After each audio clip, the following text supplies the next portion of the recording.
बाबा जी और हुजूर जी की प्यारी साध संगत जी, राधा स्वामी जी, साध संगत जी, आज हम आपसे एक ऐसी सच्ची घटना साझा करने जा रहे हैं जिसने ना सिर्फ हमारे दिल को झकझोर दिया बल्कि हर उस शख्स की आंखें नम कर दी जिसने इसे सुना। यह वाकया एक विधवा बीवी से जुड़ा है जिन्होंने अपनी जिंदगी की गहराइयों से निकली एक आपबीती हमारे साथ बांटी। यह बात पूरी तरह सच है कि राधा स्वामी डेरा व्यास न किसी एक का है, न किसी खास वर्ग या व्यक्ति का। यह डेरा पूरी संगत का है। यहाँ ना अमीर गरीब का फर्क किया जाता है, न किसी जात पात का भेदभाव होता है। दरबार के दरवाजे दिन रात 24 घंटे हर उस रूह के लिए खुले हैं जो प्रेम और भक्ति की तलाश में है। लेकिन उस विधवा बीवी के साथ जो हुआ उसने हमारी सोच को ही बदल दिया हुआ। यूं कि हम कुछ लोग डेरा अभ्यास में हाजिरी देने गए थे। वहां बाबा जी के ओपन कार्ड दर्शन हुए, सवाल जवाब का अवसर मिला। अगले दिन यानी रविवार को बाबा जी के सत्संग की अमृतवाणी सुनने का सौभाग्य मिला। जिस दिन बाबा जी ओपन कार्ड दर्शन देते हैं उस दिन संगत का उमड़ा हुआ प्रेम और उत्साह कुछ और ही होता है। दर्शन के बाद जब हम पंडाल से बाहर आए तो हमें तेज भूख लगी हुई थी, क्योंकि हम सुबह से बिना कुछ खाए निकले थे। इसलिए हम सब भोजन भंडार की ओर बढ़ चले। उस वक्त भोजन भंडार खुलने में अभी थोड़ा समय था, तो हमने सोचा कि पास के ही एक पार्क में बैठकर कुछ देर आराम कर लें। वहां पहले से ही बहुत सारी संगत बैठी हुई थी। कोई हंसी झाक कर रहा था तो कोई बाबा जी की बातें सुना रहा था। बच्चे आसपास खेल रहे थे। बड़ा ही अच्छा माहौल बना हुआ था और हमारे ठीक पास ही 3 सेवादार बीबियां भी बैठी थीं जो आपस में बातचीत कर रही थीं। कुछ बात ऐसी हुई कि वह भी हमसे बात करने लगी। मैंने बड़ी सहजता से पूछा, बीबी जी, आप कहाँ से आई हैं? उनमें से एक बीवी जो करीब 60 साल से ज्यादा उम्र की लग रही थी, वह बड़ी ही सादगी से मुस्कुराई और बोली, बेटा हम हरियाणा के यमुनानगर से आए हैं। फिर मैंने आगे पूछा, आप परिवार के साथ आई हो या सेवा जत्थे में? बाकी 2 बीवियों ने जवाब दिया कि हम दोनों जत्थे में आई हैं। लेकिन जिन बुजुर्ग आंटी जी से मेरी बात हो रही थी वह इस सवाल पर चुप हो गई। उनके चेहरे पर अचानक भावनाओं की गहराई दिखने लगी। उनकी आंखों में नमी थी पर एक सुकून भी था।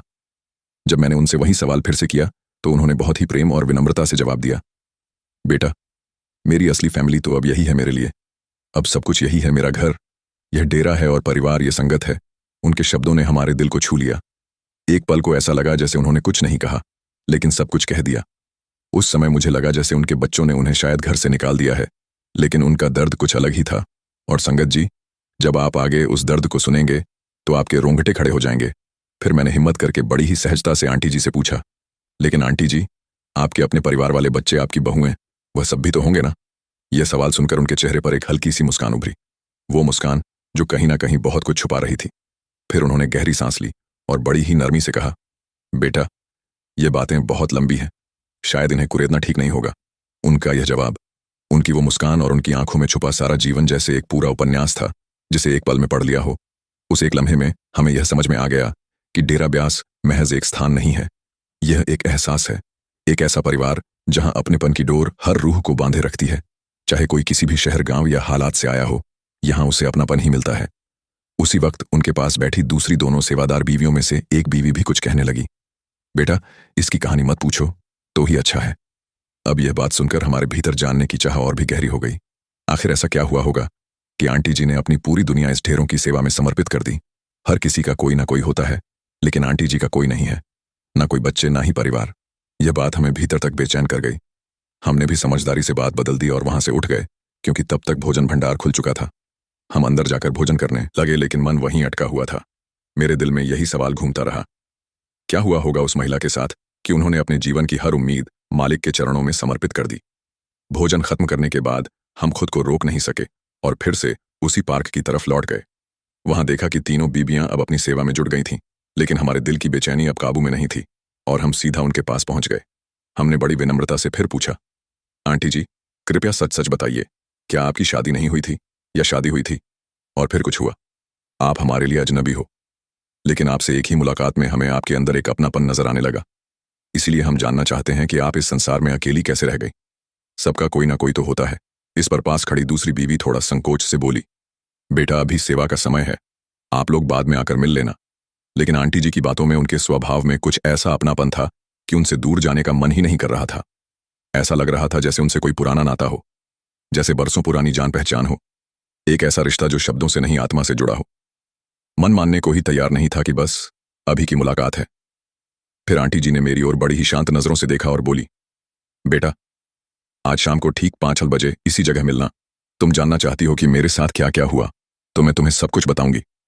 उनकी यह बात सुनकर मैंने मुस्कुराकर सिर हिला दिया। वह तीनों बीबियां फिर अपनी सेवा में लग गईं और हम भी वहां से निकल गए। दिन धीरे धीरे गुजरता गया। जैसे जैसे शाम का रंग गहराने लगा, ठीक 5 बजने से 10 मिनट पहले हम उसी पार्क में पहुंच गए। दिल में एक हल्की सी उम्मीद थी, मगर साथ ही यह डर भी कि शायद आंटी जी अब ना आए। हम वहीं एक किनारे बैठ गए, बार बार घड़ी देखी, और जब तय वक्त बीत गया, 1.15 पॉइंट हो गए, तो मैंने धीरे से कहा, शायद आंटी जी अब नहीं आएंगी, चलो वापस चलते हैं। हम उठ ही रहे थे कि देखा, सामने से वही आंटी जी चली आ रही थी। उन्हें देखकर एक अजीब सी राहत सी महसूस हुई, जैसे कोई अपना वादा निभाने आया हो।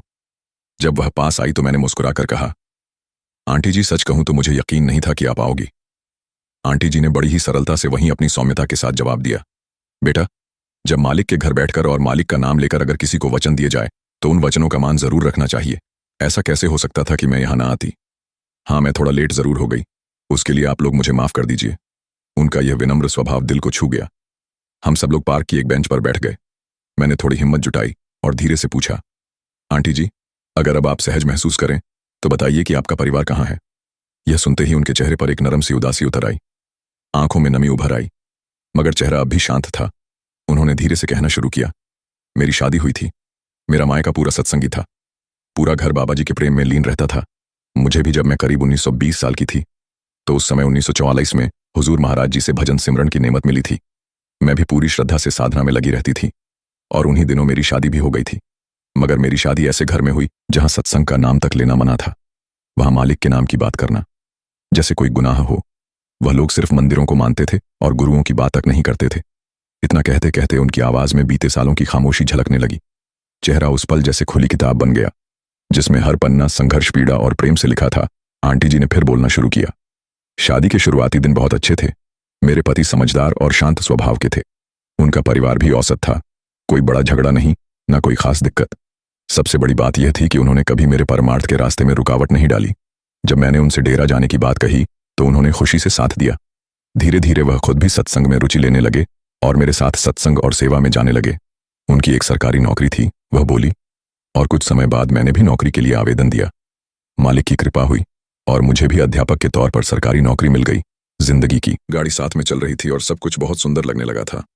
फिर आंटी जी के चेहरे पर एक नई रोशनी सी आ गई जब उन्होंने अगली बात कही। फिर कुछ वक्त बाद हमारी गोद में एक नन्ही सी परी आई, एक प्यारी सी बेटी। घर जैसे बाहर बन गया। मेरी दुनिया ही बदल गई थी। मेरे पति ने भी नामदान ले लिया था, लेकिन जैसे जैसे वक्त बीतता गया, ससुराल में चीजें बदलने लगी। वहां के बाकी लोगों को यह बिल्कुल रास नहीं आया कि हम बाबा जी के पास जाते हैं। उन्हें सत्संग से, सेवा से और मेरे इस मार्ग से नफरत सी थी। धीरे धीरे उन्होंने बातें बनानी शुरू कर दी। मुझे ताने मिलने शुरू हो गए कि इस औरत ने हमारे बेटे पर कोई जादू कर दिया है। बाबा के चक्कर में इसे कुछ दिखता ही नहीं। हमारा बेटा तो अब इसकी उंगलियों पर नाच रहा है। कभी ताना, कभी जली कटी बातें, कभी चुपचाप नजरों का तिरस्कार। मैंने सब सहा। ससुराल में मेरी ननद और देवर मुझे जादूगरनी कहते तो कोई और भी नीच बातें सुनाता, मगर मैंने हार नहीं मानी, चुपचाप सहती रही। इस तरह वक्त बीतता गया। मेरी बेटी अब 5 साल की हो चुकी थी। घर में थोड़ी रौनक थी, वह मेरी दुनिया थी।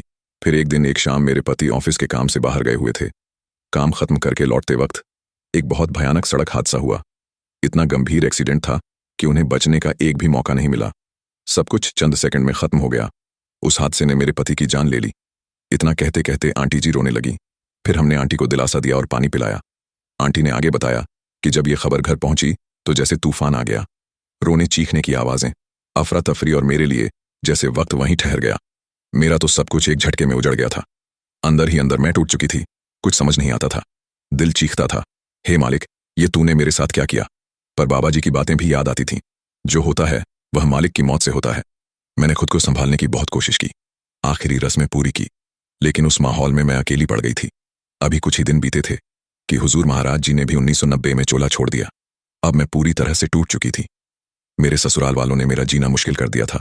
मुझे लगा मेरा तो संसार ही उजड़ गया। मेरा पति भी चला गया और मेरे सदगुरु भी मुझे छोड़कर चले गए। अड़ोस पड़ोस और ससुराल पक्ष की तरफ वाले रिश्तेदारों ने मेरे सास ससुर के कान भरने शुरू कर दिए। देखा, यही औरत थी जो तुम्हारे बेटे को ले डूबी। रोज उस बाबा के पास जाती थी, अब तो अपने पति को भी खा गई। इससे पहले तुम्हारे घर के किसी और सदस्य को कुछ हो, इसको घर से निकाल दो। फिर एक दिन ऐसा आया जब ससुराल वालों ने सारी सीमाएं पार कर दी। गालियां देते हुए, चीखते हुए उन्होंने मुझे और मेरी 4 साल की मासूम बच्ची को घर से धक्के मारकर निकाल दिया। अब हमारा बेटा नहीं रहा और हम नहीं चाहते कि तुम हमारे घर के और किसी को भी बर्बाद करो। उन्होंने कहा, मैंने हाथ जोड़कर कहा, मुझे इस घर से कुछ नहीं चाहिए। मेरी सरकारी नौकरी है, मैं अपना और बेटी का पेट पाल लूंगी। बस एक कोना रहने को दे दीजिए। लेकिन उनकी आंखों में मेरे लिए कोई जगह नहीं थी। फिर वहां से निकलने के बाद मुझे मेरे मायके का रास्ता ही सूझा। लेकिन वहां कौन था मां? पापा तो पहले ही मालिक के चरणों में जा चुके थे। 2 भाई और उनकी पत्नियां थीं। हिम्मत करके मायके चली गई। शुरुआत में थोड़ी राहत मिली, जैसे कोई टूटी नाव को किनारे लगा दे, पर कुछ ही महीनों में वहां की हवा भी बदलने लगी। भाभियां ताने मारने लगी, क्या सारी उम्र हमारे घर में रहने का इरादा है? कब जाओगी यहां से? अपने मर्द को तो खा लिया, अब हमारे घर को भी बर्बाद करके मानोगी। उनके शब्द तीर की तरह आत्मा में चुभते थे। भाई भी धीरे धीरे बदलने लगे। भाभियों की बातों में आकर कहने लगे, अब घर में तनाव बढ़ रहा है, क्या करें? मेरा दिल रो उठा। मन में बार बार यही आया कि कहीं मेरी वजह से उनके घर की शांति ना बिगड़ जाए। मैं सोचने लगी कि जिस घर में मेरा जन्म हुआ था, जहां कभी मेरी किलकारियों पर खुशी के दिए जले थे, अब वही घर मुझे बोझ समझने लगा था। आखिरकार मैंने मायका भी छोड़ दिया, एक छोटा सा कमरा किराए पर लिया और अपनी बेटी के साथ वहां रहने लगी। लेकिन दर्द ने मेरा पीछा वहां भी नहीं छोड़ा। 12 साल की उम्र में मेरी बेटी ने भी संसार को छोड़ दिया। एक दिन अचानक उसकी तबीयत बिगड़ने लगी। डॉक्टरों के चक्कर, दवाइयां, इलाज, सब कुछ किया। दुआएं भी मांगी, पर शायद किस्मत कुछ और लिख चुकी थी। मेरी वो नन्ही परी, मेरी इकलौती दुनिया, वह भी मुझे छोड़कर चली गई। उस दिन जैसे जिंदगी ने मुझसे सब कुछ छीन लिया था। मेरी आंखों से आंसू थम ही नहीं रहे थे। दिल में ऐसा जख्म था जिसे ना कोई मरहम भर सकता था, ना कोई समझ सकता था। मैं सचमुच अकेली रह गई थी, बिल्कुल अकेली। माँ बाप तो पहले ही इस दुनिया से जा चुके थे, पति भी साथ छोड़ गए, और अब मेरी बेटी, मेरी वह नन्ही सी जान, वह भी चली गई। अब तो वह कमरा भी जिसमें कभी उसकी हंसी गूंजती थी, वहां मुझे डर लगने लगा था। उस शाम मैं बाबा जी की तस्वीर के सामने खड़ी थी। कोई और होता तो शायद सवाल करता, गुस्सा करता, पर मैं तो बस टूटे हुए दिल के साथ चीख कर बाबा जी के सामने रो रही थी। मैं उस दिन बहुत रोई, इतना रोई कि रोते रोते मैं बेहोश हो गई और वहीं गिर गई। फिर मेरे साथ एक चमत्कार हुआ, एक ऐसा चमत्कार जिसे मुझे किसी को बताना तो नहीं चाहिए, लेकिन बताए बिना मुझसे रहा भी नहीं गया। उस दिन बेहोशी में मेरी बंद आंखों में एक दृश्य उभरा। मैंने देखा कि बाबा जी मेरे सामने खड़े थे, सचमुच खड़े थे।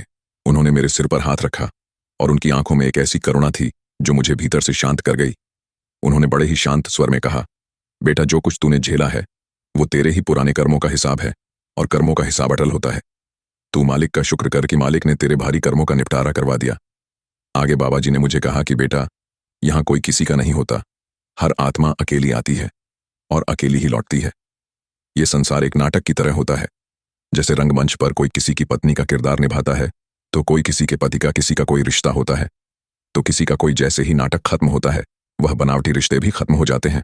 तुझे लगता है तेरा सब छीन गया, लेकिन सच यह है कि तुझ पर मालिक की विशेष कृपा है कि इतने भारी कर्मों का बोझ इस जन्म में ही उतर गया।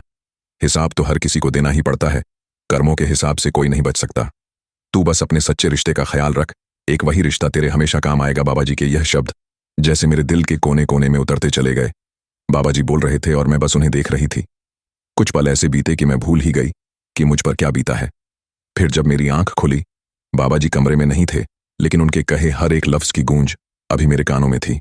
मैं रो तो रही थी, लेकिन अब उन आंसुओं में दर्द नहीं था, एक गहरा सुकून था, एक विश्वास था कि मेरा सद्गुरु मेरे साथ है, मैं अकेली नहीं हूं। फिर मैंने यह अनुभव सत्संग घर में किसी बुजुर्ग माता जी को बताया। उन्होंने मेरी बात पूरी शांति से सुनी और कहा, बेटा, यह सपना नहीं था, यह साक्षात बाबा जी थे। तेरी बेहोशी का कारण ही यही था कि बाबा जी तुझसे बात करना चाहते थे। वह बेहोशी नहीं, बल्कि तेरी सूरत छड़ी हुई थी। और जब सद्गुरु खुद किसी के पास आते हैं तो वह पल बहुत विशेष होता है। तू बहुत भाग्यशाली है। अपने आप को कभी मनहूस मत कहना, कभी खुद को दोष मत देना। तुझ पर तो बाबा जी की विशेष रहमत है। उस दिन के बाद से जैसे मेरी आत्मा ने फिर से सांस ली।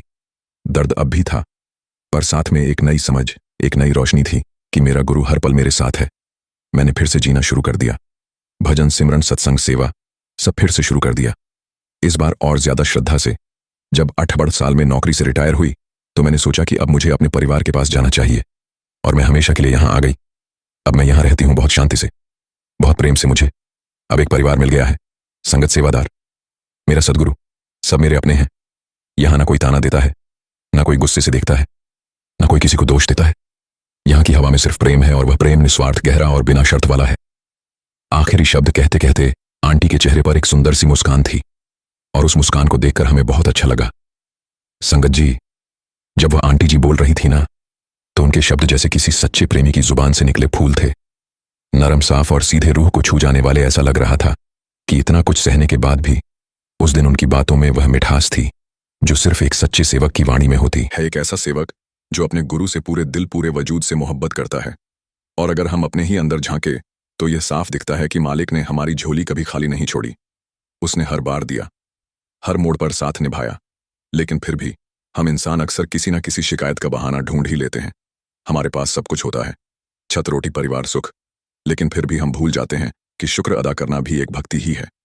उस दिन मेरे मुंह से मालिक के लिए हजारों बार शुक्र निकला।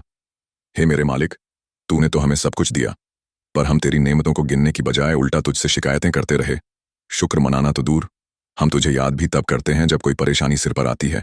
हम लोग कितने बड़े स्वार्थी हैं, जब मतलब हो तभी तुझे याद करते हैं। संगत जी, एक बात हमेशा याद रखना कि मालिक से कुछ मांगना है तो सिर्फ मालिक से मालिक को मांगो, बाकी सब कुछ खुद ब खुद आता है। मांगने का मतलब यह नहीं कि हाथ जोड़े माथा टेका और मांग लिया। मांगने का मतलब है हमें मालिक के बहाने में रहकर मालिक से प्रेम करना है, भजन सिमरन करना है, बाकी सब मालिक की मौज पर छोड़ देना है। एक गांव में एक महात्मा जी पहुंचे। महात्मा जी बहुत पहुंचे हुए थे। गांव वालों को पता लगा तो सब महात्मा जी के दर्शन करने पहुंच गए। उस गांव का जो सबसे अमीर आदमी था, उसने महात्मा जी से अकेले में कुछ बात की और कहा, महात्मा जी, मैंने सुना है आपका डायरेक्ट भगवान के साथ कनेक्शन है, आपकी भगवान से रोज बात होती है। महात्मा जी मुस्कुरा पड़े और कहने लगे, बेटा मालिक तोहा कहना। हे मेरे मालिक, तूने मुझे बहुत कुछ दिया है, अब मुझे और कुछ नहीं चाहिए। अब देना बंद कर दे और मेरे हिस्से का धन किसी जरूरतमंद को दे दे। महात्मा मुस्कुराते हुए बोले, ठीक है, मैं आपकी विनती भगवान तक पहुंचा दूंगा। उसी गांव का एक भिखारी भी उस दिन महात्मा से मिलने पहुंचा तो उसने भी कहा, मेरी भी एक विनती मालिक तक पहुंचा दो। महात्मा ने कहा, तुम्हारी क्या विनती है? तो भिखारी बोला, आप मालिक से कहना कि मुझे गरीब को भी तो कुछ दे। एक टूटी हुई झोपड़ी है और यह फटी हुई कमीज, हाथ में कटोरा, इसके अलावा भी तो कुछ दे। महात्मा ने कहा, ठीक है, मैं तुम्हारी विनती मालिक तक पहुंचा दूंगा। कुछ दिन बीते तो अमीर सेठ फिर से महात्मा के पास गया और कहने लगा, महात्मा जी, लगता है आपने मेरी विनती मालिक तक नहीं पहुंचाई। मालिक तो अब भी मुझे देने में लगा हुआ है। महात्मा जी ने कहा, मैंने मालिक को कहा था कि आपको और देना बंद कर दे, तो मालिक बोले, जिस दिन वह अमीर सेठ शुक्र करना बंद कर देगा उस दिन मैं देना भी बंद कर दूंगा। उसको बोलो मेरा शुक्र करना बंद कर दे। इतना सुनते ही अमीर सेठ बोला, महात्मा जी, यह तो नहीं हो सकता, जिसने मुझे इतना कुछ दिया है उसका शुक्र कैसे ना करूं? शुक्र करना तो मैं कभी बंद नहीं करूंगा। महात्मा बोले, तो मालिक देना भी बंद नहीं करेगा। कुछ देर के बाद भिखारी भी महात्मा के पास पहुंच गया और कहने लगा, क्या आपने मेरी विनती मालिक तक पहुंचा दी थी? महात्मा ने कहा, हाँ बिल्कुल पहुंचा दी थी। मालिक बोले, उसको कहना कि शुक्र करना शुरू कर दे, मैं देना शुरू कर दूंगा। इतना सुनते ही भिखारी गुस्से में बोला, किस बात का शुक्र करूं, इस टूटी हुई झोपड़ी का या फटे हुए कपड़ों का? मालिक ने मुझे दिया ही क्या है जो मैं मालिक का शुक्र करूं? महात्मा जी बोले, बेटा, मालिक ने तुझे इंसान बनाकर यहां भेजा, यह क्या कम है? एक स्वस्थ शरीर तुझे दिया, यह क्या कम है? टूटी ही सही, लेकिन छत तो दी। सोच, अगर मालिक तुझे जानवर बनाकर भेजता तो क्या होता, या तुझे कोई बड़ी बीमारी दे देता तो क्या होता? मालिक ने तुझे पहले ही इतना कुछ दे दिया है, क्या उस बात का शुक्र नहीं कर सकता?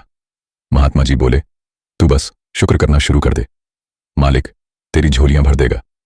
भिखारी को महात्मा की बात समझ आई और उसने उस दिन से शिकायतें करनी बंद कर दी और मालिक का शुक्र करना शुरू कर दिया। संगत जी, मालिक का जिसने शुक्र किया है, मालिक ने उसकी झोलियां भर दी हैं। जिसने शिकायत की है, उसे मालिक वह भी वापस ले लेता है जिस चीज की इंसान शिकायत करता है।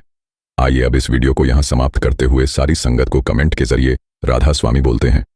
एक और विनती है, आप हमारे चैनल को बड़ी खुशी से सब्सक्राइब कर सकते हैं। राधा स्वामी जी।